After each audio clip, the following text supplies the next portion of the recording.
नमस्कार, मैं दानिश अंसार और आप देख रहे हैं पीआरबी। कल देश की राजनीति में जो कुछ हुआ वो दिल्ली को पसंद नहीं आया। दिल्ली के सत्ताधारियों को पसंद नहीं आया, मतलब मोदी और शाह को पसंद नहीं आया, क्योंकि प्रधानमंत्री मोदी हमेशा अकेले चले। गठबंधन में चलने का उनका अनुभव ना के बराबर है। चाहे गुजरात की बात कर ले, चाहे देश की बात कर ले, जब 10 साल से प्रधानमंत्री रहे, अकेले रहे, पूर्ण बहुमत में रहे, अल्पमत में कभी नहीं रहे। गुजरात में अकेले रहे, केंद्र में अकेले रहे। गठबंधन का उन्हें कोई अनुभव नहीं है कि गठबंधन के साथियों को कैसे लेके चला जाता है, उनको कैसे उनको उनके तमाम मांगों को किस तरीके से पूरा किया जाता है, उन्हें कोई अनुभव नहीं है। इसलिए हम कह रहे हैं कि कल जो तस्वीर निकल के आई है चंद्रबाबू नायडू की, वो दिल्ली को पसंद नहीं आया, क्योंकि दिल्ली 10 साल से और बाकी के गुजरात में जब तक प्रधानमंत्री मोदी जो वहाँ सीएम रहे, उन्हें ये सब अनुभव ही नहीं है। क्योंकि कल चंद्रबाबू नायडू और कांग्रेस के मुख्यमंत्री की मुलाकात होती है, तो ये मुलाकात दिल्ली को आखिर कैसे पसंद आएगी। ये मुलाकात जो चंद्रबाबू नायडू की कांग्रेस के सीएम रेवंत रेड्डी से होती है, ये मुलाकात कोई कार्यालय में नहीं होती है, कोई अचानक नहीं होती है। बजाबते चंद्रबाबू नायडू ने ये खत लिखते हैं कि हमें आपसे मिलना है, और कार्यालय नहीं कमरे में मिलना है, और एक कमरे में कल मुलाकात हो जाती है। एक बार इस तस्वीर को गौर से देखिए। जब रेवंत रेड्डी के आवास पे ये मुलाकात हुई और बाहर निकल के तस्वीर जो खींचा पत्रकारों ने, तो चेहरे पे वो मुस्कान देखिए एक बार इस तस्वीर की। और ये तस्वीर दिल्ली में हलचल पैदा क्यों न करे, क्योंकि एक इंडिया गठबंधन के कांग्रेस के राहुल गांधी के सबसे खास, दूसरे चंद्रबाबू नायडू एनडीए के। क्योंकि इस मुलाकात से एक दिन पहले प्रधानमंत्री मोदी से मिलने चंद्रबाबू नायडू गए थे हिसाब किताब करने के लिए। वो हिसाब किताब जो वो बड़ी शाखा लेके गए थे, जो वो उन्हें अपने नए आंध्र प्रदेश के लिए जो तेलंगाना से अलग हो गया, उनके लिए उन्हें चाहिए था।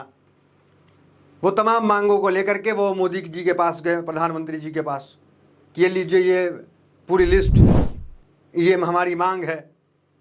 मतलब स्पीकर ना मिला, मंत्रालय ना मिला, कोई गम नहीं, लेकिन ये मांग हमारी देख लीजिए। तो हम इसलिए आपको कह रहे हैं कि दिल्ली को ये तस्वीर भी पसंद नहीं आई, और दिल्ली को कल की जो खबर है, जो कांग्रेस के सीएम रेवंत रेड्डी से चंद्रबाबू की नायडू की मुलाकात कार्यालय नहीं कमरे में हुई, ये मुलाकात दिल्ली को पसंद नहीं आई। वो हम इसलिए कह रहे हैं कि जब नायडू और प्रधानमंत्री मोदी की मुलाकात होती है, मुलाकात 20 मिनट तक होती है, और इस मुलाकात की कहीं तस्वीर आप बता दें प्रधानमंत्री मोदी के ट्विटर हैंडल पे, फेसबुक पे, इंस्टाग्राम पे, कहीं भी प्रधानमंत्री मोदी ने नायडू की ये तस्वीर नहीं डाली, फोटो नहीं डाली कि हमारी मुलाकात एक प्रदेश के सीएम से हुई। वो प्रधानमंत्री मोदी जो टिकटॉकर के साथ फोटो डाल देते हैं, डिजिटल क्रिएटर के साथ फोटो डाल देते हैं, वो प्रधानमंत्री मोदी नायडू के साथ फोटो नहीं डालते हैं। क्या मतलब है इसका? मतलब प्रधानमंत्री मोदी और नायडू की जो लिस्ट लेकर गए थे, क्या मुलाकात सफल नहीं रहा, इसलिए नाराजगी है? क्योंकि प्रधानमंत्री जब भी किसी से मिलते हैं तो पीएम ऑफिस हो या प्रधानमंत्री खुद अपने ट्विटर हैंडल से जो है वो पोस्ट डालते हैं कि हाँ इनसे मुलाकात हुई है, ये मांग हुई। क्योंकि हम इसलिए कह रहे हैं कि प्रधानमंत्री मोदी को, अमित शाह को गठबंधन धर्म का पालन करना, गठबंधन में किस तरीके से साथियों को लेकर चलना होता है, इसका अनुभव ना के बराबर है, जीरो है। चाहे गुजरात की बात करें, चाहे दिल्ली की बात करें, मतलब केंद्र की बात करें। क्योंकि यही कारण है कि नायडू जो है, नायडू को तो मना लेते हैं, शपथ भी ले लेते हैं, स्पीकर भी हो जाता है, लग रहा था कि सब कुछ अच्छा अच्छा चल रहा है। लेकिन अब जो हिसाब किताब की बारी आई, अब जब नायडू दिल्ली गए, नायडू ने तो थमा दिया। ये देखिए, ये हमारा लिस्ट है, 20,000 करोड़ से शुरू हुआ और 1 लाख करोड़ तक पहुंच गया।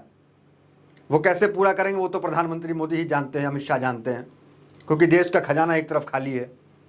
इधर नायडू ने लिस्ट थमा दिया, दूसरी जो लिस्ट जो है वो नीतीश कुमार की, वो अभी प्रिंट हो रही है। अभी नीतीश कुमार दिल्ली नहीं आए, अभी नीतीश कुमार की मुलाकात नहीं हुई है।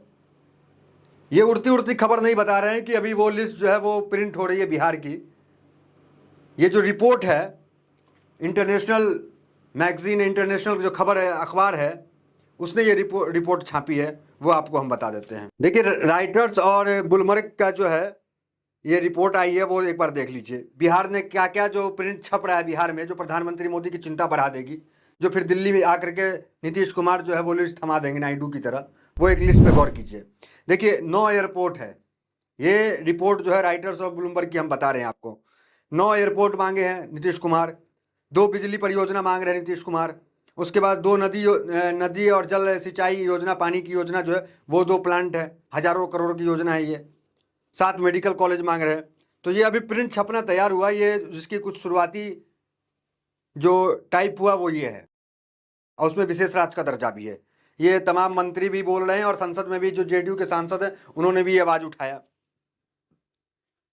तो एनडीए बार बार ये कह रहे हैं कि गठबंधन धर्म का पालन करना, गठबंधन के साथियों को लेकर चलना, इसका अनुभव बीजेपी और या मोदी या अमित शाह को नहीं है, प्रधानमंत्री को इसका अनुभव नहीं है।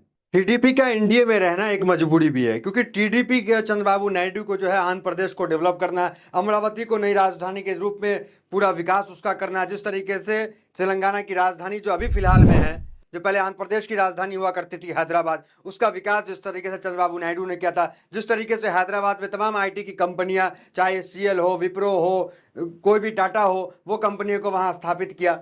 तो टेक्नोक्रेट कहलाने वाले चंद्रबाबू नायडू चाह रहे हैं कि अमरावती को जो है वो राजधानी डेवलप कर दिया जाए, अमरावती पे तमाम पैसे लगा करके अमरावती की नई रूपरेखा तैयार कर दिया जाए, जो आंध्र प्रदेश की नई राजधानी होने वाली है। तो यही कारण है कि जब प्रधानमंत्री मोदी से मिलते हैं टेक्नोक्रेट चंद्रबाबू नायडू, तो एक लंबी लिस्ट थमा देते हैं। अब लिस्ट बात मानी जाएगी नहीं मानी जाएगी ये तो 23 जुलाई को पता चलेगा बजट के दिन कि क्या कुछ होगा, लेकिन इनकी भी मजबूरी है। तो एक वो लिस्ट की चर्चा कर लेते हैं कि कौन कौन से लिस्ट में वो प्रोजेक्ट है जो चंद्रबाबू नायडू मांग रहे हैं प्रधानमंत्री मोदी से, उस 20 मिनट की मुलाकात में मांगे। और बिहार की तो आपको खबर है कि टाइपिंग चल रहा है, कुछ टाइप हुआ जो हमने आपको वो बता दिया क्या क्या चाहिए, एयरपोर्ट, अस्पताल, तमाम चीज़ें। तो चंद्रबाबू नायडू जो मांग रहे हैं वो एक बार देख लीजिए, पहले भी आपको बता चुके फिर बता चुके हैं। पोलीवरम प्रोजेक्ट वो 15,000 करोड़, पीने का पानी, सिंचाई वगैरह तमाम मामला थे उसके जो है उसको उसके 55,000 करोड़, अमरावती राजधानी बनाना उसको 1 लाख करोड़ उसके लिए चाहिए, और इंफ्रास्ट्रक्चर जो है उसके लिए 10,000 करोड़। तो ये 15,000 से शुरू, 10,000 करोड़ से शुरू हुआ और ये 1 लाख करोड़ तक का डिमांड जो है वो चंद्रबाबू नायडू ने प्रधानमंत्री मोदी के सामने रख दी। अब क्या लग रहा है आप जनता को, आप दर्शकों को वो कमेंट करके बताएं कि प्रधानमंत्री मोदी, अमित शाह जो है इनकी मांगों को पूरा करेंगे नहीं पूरा करेंगे, क्योंकि ये चंद्रबाबू नायडू की मजबूरी भी है कि ये तमाम चीज़ें लेना, क्योंकि वो तभी प्रदेश में इनकी राजनीतिक भविष्य उज्ज्वल रहेगी जब ये तमाम प्रोजेक्ट जो ले आते हैं। नहीं तो जनता तो सवाल करेगी जब विधानसभा का चुनाव होगा कि आप केंद्र के साथ थे, आप डबल इंजन में थे, आपने आंध्र प्रदेश का कोई विकास नहीं किया, आंध्र प्रदेश में एक राजधानी डेवलप नहीं है, तो गाँव की बात छोड़िए। तो ये इनके लिए, चंद्रबाबू नायडू के लिए मजबूरी है कि तमाम पैकेज लेना। और बिहार में नीतीश कुमार के लिए भी मजबूरी है कि विशेष राज्य का पैकेज लेना, विशेष राज्य ना सही लेकिन तमाम डेवलपमेंट के पैकेज तो मिल जाए, ताकि वो बिहार जिससे झारखंड अलग हो गया 20 साल पहले, झारखंड की जो इकोनॉमी आती थी, तमाम उद्योग तो झारखंड में चला गया, बिहार कुछ नीलबटा सन्नाटा, बिहार में न शिक्षा का, न स्वास्थ्य, कोई बड़े अस्पताल नहीं, कुछ नहीं, न उद्योग धंधे, बिहार के लोग पलायन कर रहे हैं, ये बड़ी समस्या बिहार के लिए, इकोनॉमी का कोई साधन नहीं। तो नीतीश कुमार की मजबूरी है कि नीतीश कुमार जब विधानसभा का चुनाव 2025 में लड़ेंगे, जनता पूछेगी इनसे कि आप एनडीए के डबल इंजन की सरकार में रहें, कमो 20 साल आप जो है मुख्यमंत्री रहें, ज़्यादातर एनडीए के साथ मिलकर सरकार चलाएं, डबल इंजन में रहें, फिर भी आप जो है विशेष राज्य की दर्जा नहीं दिला पाए। तो ये दोनों नेताओं के लिए ये दुविधा है कि केंद्र से फंड लेना, केंद्र के साथ दुविधा है कि जो 168 लाख करोड़ का कर्ज है देश पे, खजाना खाली है, कहाँ से पैसा देंगे। तो आप दर्शकों को क्या लगता है, क्या प्रधानमंत्री मोदी अपनी बैसाखी बचाने के लिए इनको फंड देंगे या नहीं देंगे? क्योंकि फंड देते हैं, बैसाखी बचाते हैं तो खजाना खाली हो जाता है, खजाना खाली हो जाएगा तो बाकी के देश और राज्य कैसे सुचारू रूप से चलेगा, ये चिंता है।